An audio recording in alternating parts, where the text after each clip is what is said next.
Katoko, amumyuka waffe ali mu masekatiga tumushyireko omugaliza abaana.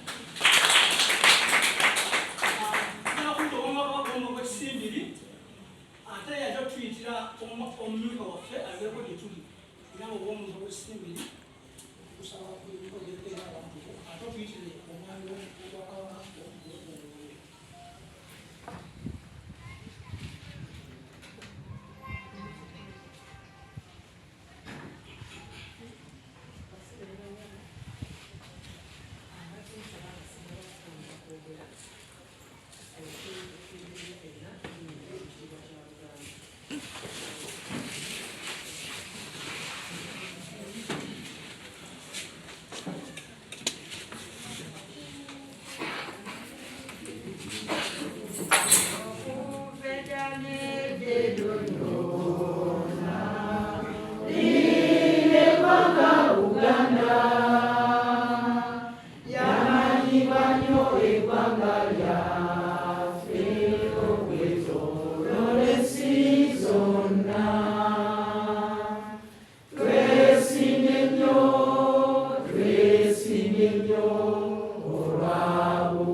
Era mukama waffe yeebazibwe.